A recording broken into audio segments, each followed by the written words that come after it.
Qarindosh so'zi tilga ilinganda tunji bo'lib aqlimizga keldigani tabiiy holda aka-uka, och-singil, tog'a-hamma qatorliq nasab jihatdan bizga bog'lanadigan qandoshlik munosabatini o'z ichiga olgan kishilik munosabatchan biri bo'ladi.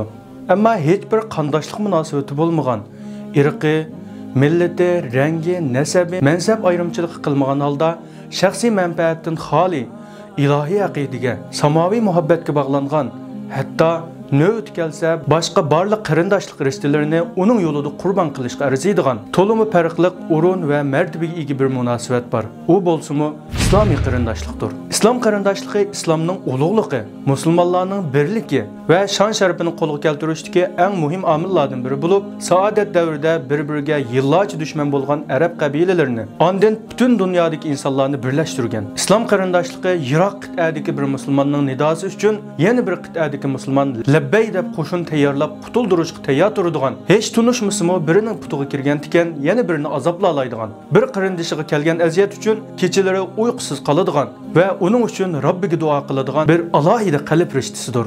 Islom qarindoshligi Qur'on Karim Al Imron surasida eslatganidek: "Vazkuru ni'matallahi alaykum iz kuntum a'daa fa'alafa bayna qulubikum fa asbahtum bi ni'matihi ikhwana."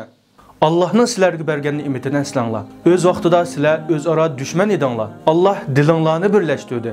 Allah'ның ne'mati bilan o'zaro qarindosh bo'ldinglar. Ya'ni musulmon kimligi bilan yashayotgan har qanday bir insonga berilgan eng katta ne'matlardan biri islomiy qarindoshlikdir. Shundaqla iymon va taqvodorlik bilan sifatlangan qalblarning eng muhim uzuqidir. Qiyomat kuni arshining soyasi bilan mukofotlanadigan haqiqiy ma'nodagi qarindoshlik birlashtirgan qalblarni hech bir kuch ayirib o'tolmaydigan bo'lib, buning turtkisida o'zaro hamkorlik, boshqalarning manfaatini o'z manfaatidan a'lo ko'rish, rahim shafqat, afu qilish, qiyinchiliklarda o'zaro yordamda bo'lish, shundaqla boshqalarning mollari, jonlari, or-nomusi va hurmatiga ziyonkashlik qilishdan yiroq turish qatorliq go'zal axloqlarga to'lgan bir islomiy jamiyat barpo bo'ladi. Buning jonliq misollarini islom tarixining eng yorqin asrlaridan biri bo'lgan gullanish davridagi muhojir va ansorlar orasidagi qarindoshlik munosabatlarida nihoyat aniq ko'rib olamiz. Yuraklarimiz hijron azobida puchlangan hayot posiballarimiz, mungdoshlarimiz sanalgan ota-onamiz, qalbdosh, darddosh do'stlarimiz, qavm qarindoshlarimizdan ayrilib, mehr muhabbatga qag'jirayotgan bir hayotni ato qilgan muhojirlik bizga iymonning sifati va taqvodorlikning ayrilmas jufti bo'lgan islomiy qarindoshlikning naqadar go'zal bir ne'mat ekanligini his qildirgan bo'lsa-mu, yana ba'zida unutilgan va yoki ado qila olmayotgan qarindoshlik haqlari, aramizda inoqsizlik, manmanchilik, o'zaro ziddiyatlashish, manfaatparastlik, o'ch adovat, o'zining kimligini unutgan holda foyda manfaatlarini ko'zlash, kichikkina manfaat uchun qarindishining aybini echish qatorliq qilmishlarga yo'l ochmoqda. Agar bir jamiyat kishilar orasidagi munosabat islomiy qarindoshlik nurlari bilan nurlanib, islom axloqlari bilan elib berilsa va uning qoida tuzum yo'l yo'riqlariga iymoniy majburiyat bilan amal qilinsa, bundaq jamiyatdagi har bir shaxs sizlarning biringlar o'zi yaxshi ko'rganni mu'min qarindosh uchun yaxshi ko'rmagicha mu'min bo'la olmaydi degan hadisga asosan o'zi yaxshi ko'rganni qarindosh uchun yaxshi ko'radi. Qarindoshiga zulm qilmaydi. Uning ayblarini o'rgaydi. Chunki u mu'min qarindoshining aybini yapsa, Alloh taoloning uning ayblarini yapadiganligini biladi. Biror so'ringa chaqirisi bor edi. Chunki u Allohning rahmatining ana shu so'rinda ekanligini biladi. Og'rib qolsa yo'qlaydi. Chunki qarindishini yo'qlash uchun mangan har bir qadamiga ajr yoziladiganligini biladi. Qiyinchilikda qolgan vaqtlarda uningga Alloh rizosi uchun yordam beradi. Chunki u mu'min qarindishining qiyinchiligini ko'tarib bersa, Allohning uning qiyinchiligini oson qiladiganligini biladi. 3 kundan ortiq adovat tutmaydi. Chunki u musulmon qarindishiga 3 kundan ortiq adovat tutishning harom ekanligini biladi. Xatolashganligini ko'rganda kishilar orasida ayblamaydi. Erishning soyasida birga turish uchun xatoliklarini to'sidi.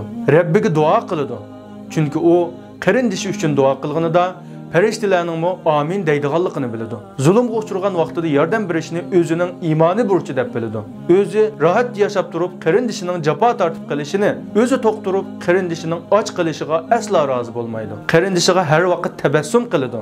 Chunki u har bir tabassumning sadiq ekanligini biladi. Islomiy qarindoshlik Allohning muhabbati bilan yo'g'rilgan go'zal qalb rishtasi bo'lg'achqa, u rishta bilan bog'langan qalblar birlashib, bir badanga o'xshash, bir g'oya uchun harakat qilishi musulmonlarning g'albi musofasini texmi yaqinlashtirdi. Shundaqla ta'laga chechilgan har xil irq va rangi ega musulmonlar orasida bog'lanish hosil qila oladi. Afsuski, bugungi musulmonlarning ahvoliga qaraydigan bo'lsak, qarindoshlarga islom talab qilayotgan qarindoshlik berilmagachga ozgina kofirlar musulmonlarga hokim bo'lib, dunyoning har yerida hadislar ojiz musulmonlarni buzaq qilmoqda. Hindistonda, Arakanda musulmonlarni uchiq-oshkora o'ltirmoqda. Vatanimizda bo'lsa, tarixda misli ko'rilmagan qatlam elib berilmoqda.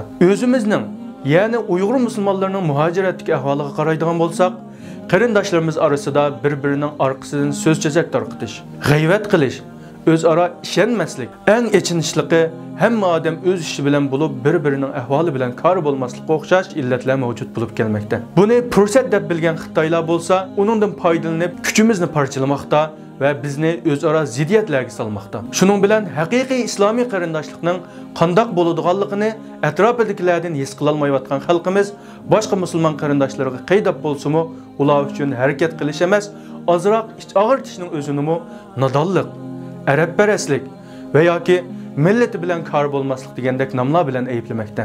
Ammo islom tarixiga qaraydigan bo'lsak, Payg'ambar alayhisalom qarindosh qilib qo'ygan muhojir va ansorlardan iborat dini bir, payg'ambari, kitobi, qiblisi, eng muhimi qalbi bir va yana nurg'un birliklari bo'lgan avangard kishilar faqat 13 yildala bütün dunyoga tarqalgan bir islom imperiyasini qurib chiqqan edi. Islomning butun sharq va g'arbga tarqalishini albatta bu islomiy qarindoshlikning rolidan ayirib qaray olmaymiz. Agar shu qarindoshlik bizda bo'lgan bo'lsa, nima degan yaxshi bo'ladi? Biz bu so'zlarimiz orqali ummatchilik va yoki xilofatlik da'vosi qilmoqchi emas. Balki shu payg'ambar manhajining alohida bir qismi bo'lgan qarindoshlik prinsipini aziz yoshlarimiz orasida tarqalsa, millatimizning kelgusi istiqbolining nurlanishiga ozroq bo'lsa-mu hissa qo'sha olsa, shu buyuk ummatning zo'r bir parchasi bo'lgan Uyg'ur musulmonlarini izzat va sharafga erishsa degan umidimiz bor. Alloh taolo hammamizni atroflarida qarindoshlik nurlari chaqnab turadigan, fazilatli islom jamiyatini barpo qilishdan iborat ulug' burchini ado qila oladigan, islomning sharafi, musulmonlarning izzat hurmatini qaytadan tiklash uchun qarindoshlik haqiqatlari va haqlarini ado qila oladigan, qiyomatda arshning soyasi ostida soyadosh inomiga noil bo'lgan baxtiyor mo'minlar qatoridan qilsin.